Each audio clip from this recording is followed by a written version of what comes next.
welcome or welcome back to my channel. My name is SewRena, and in today's video we're going to be making a true vintage pattern from the 1950s, 1959 to be exact. It's a swing coat that I picked up from Stephanie Canada's website, backroomfinds.com, and I'm really excited to make it out of a lovely wool fabric that I previewed in a past video for my fall 2022 fabric haul, and now is the time to make that coat. I want to thank you so much for clicking on this video, and if you are interested in seeing the process of how I turned this beautiful pattern into a wonderful 1950s coat, then stay tuned.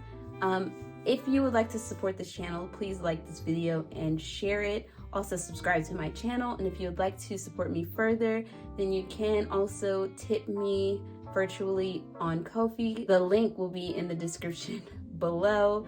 Thank you so much, and let's get into it. So here is the pattern. It is Simplicity 2938. It's a size 14 with a bust 34. Here is the back of the pattern. It has two views, but technically it's just one set of pattern pieces. The difference between the first one and the second one is that the second one has these faux pockets at the bust and no collar, and the first view has large patch pockets at the waist, and it has a very large, very 1960s collar. This is a 1959 pattern, so they continue to use this oversized pattern throughout the 60s, and that's what drew me to this pattern. The fabric is this beautiful wool coating. It is a pumpkin spice in color. It's very true to color as it appears on the screen right now, and it is a medium to lightweight.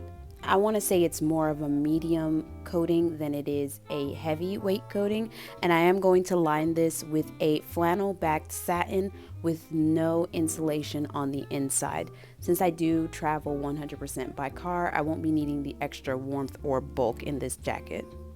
I am cutting out my pieces on the floor. There's not a lot of pieces to this pattern, so it does make it really quick to cut out. I bought exactly the amount that the back of the pattern said, so I had to use the exact pattern layout. There was no margin for error, so I had to be very careful with everything that I did. Here I am marking out the pieces. It's very important that you put the marks exactly where they are on this pattern. Lining everything up in those markings are very important. This is a situation you do not want to skip out, so get your chalk and make sure you mark it properly. I am seaming down the center back. After this, I have to put the pleats in for the back of the coat. That gives that extra ease for when you're wearing a nice full dress. Now I'm going to show you how I press my wool. Usually you would use a wooden clapper for this, but I don't have one, and I found a way to work out without it. So you're going to use whatever fabric you have that's very heat tolerant. I'm using a basic quilting cotton. Then you're going to use a lot of steam to steam that seam open. Once you're done, you're going to get your pressing ham. I'm using a sleeve ham, and then I'm also going to use the standard pressing ham as well to trap in all of that heat and steam and hold it with a little bit of pressure. And after that, you'll get really flat seams.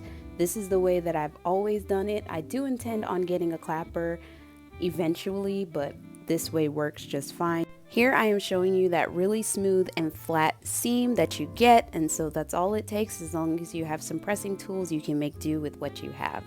Here's the most concerning part of the project. It is a bias tape located at the underarm seam. It calls for a lighter fabric for this in the same color, but I didn't have that, so I had to use the wool. So it did work out, and it worked out perfectly. I would recommend, however, that your markings are very precise. That's the only way to get a flawless application. Now I am marking the sleeve darts on the yoke / sleeve. It is an attached sleeve / yoke design, so you don't have to ease in a sleeve, which adds to the simplicity of this coat. Once you have all your markings on your pattern piece, then you're going to want to stay stitch. Stay stitching is a stitch that you stitch within the seam allowance that keeps your pattern piece from stretching out. This will also serve as a guide for your tucks later on, so you don't want to stitch on the stitching line, you want to stitch within the seam allowance to avoid having your stitch show when you flip it to the wrong side. This coat was a really simple and easy project. Although it is simple, it is very time consuming because you want to take your time on all the little details to make sure you don't mess up. It is a very simple design, and in a solid color wool, I feel like any mistakes would show up really easily, so it's worth taking your time despite the fact that it is a very simple coat.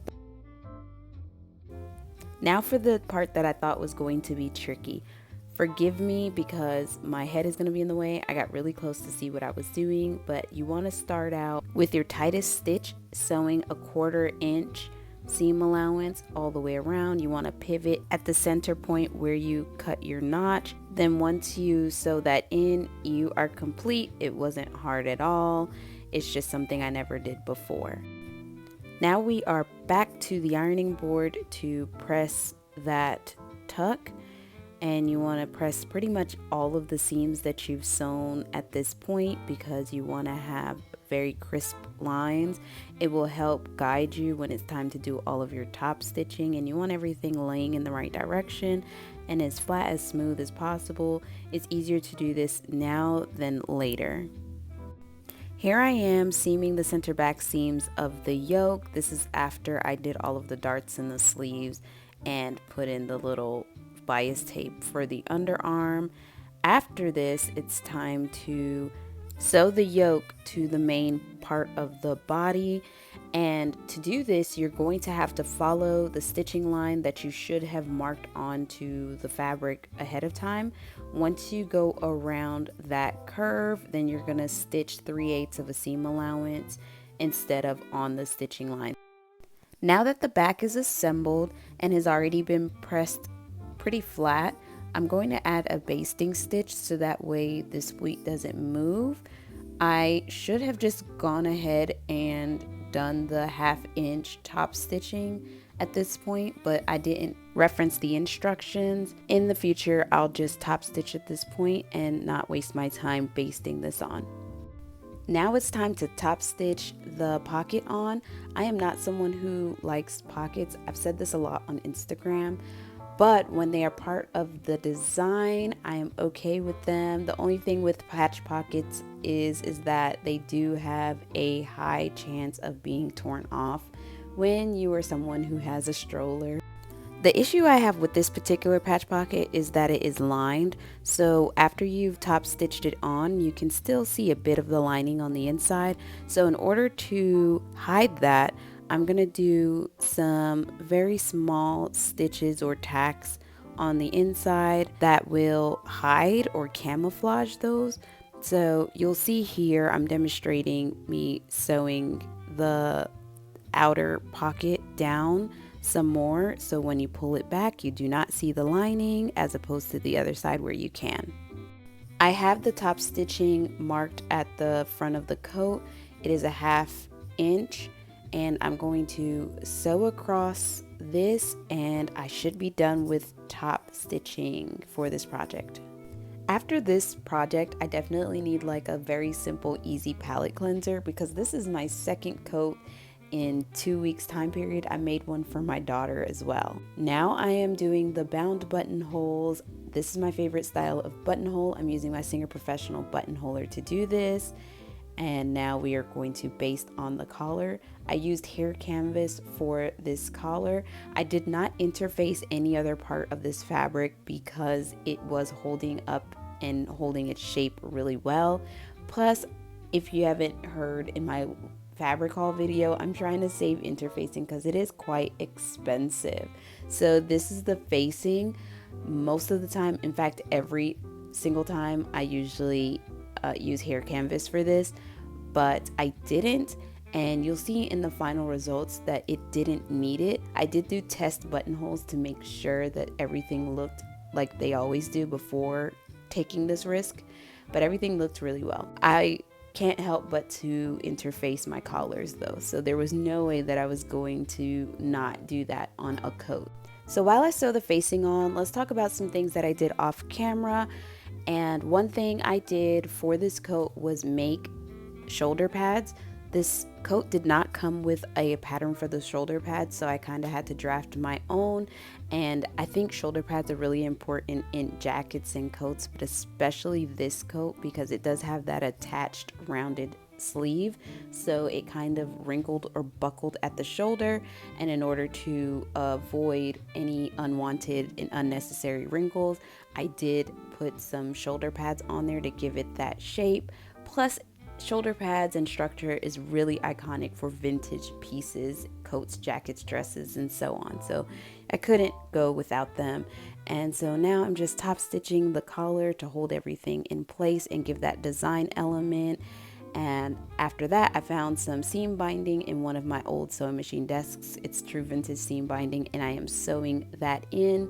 I love finding and using old notions, especially if they're already outside of their packaging. Usually I put them on display if they're still in their packaging. So here I am using some whip stitches across the bottom of the coat to secure that binding. Now we are on to the lining pieces. The lining is assembled exactly the way that the outer coat is, and that is one thing I did not like about this particular pattern. I would have preferred if the lining didn't have the yoke and the bottom layer, but rather was a single piece for the front and the back, because then it has that pretty tuck that's hidden on the inside and adds that added step for no reason because you wouldn't be able to see it. The only justification I could see to using the exact same pieces is to not have to print more pattern pieces or even draft new pattern pieces for the lining, but I do have a 1940s coat pattern that does supply lining pieces. So it would have been nice to do that, but I definitely get why you wouldn't when you could still get a lining without having to do that. I did not record myself sewing the lining in.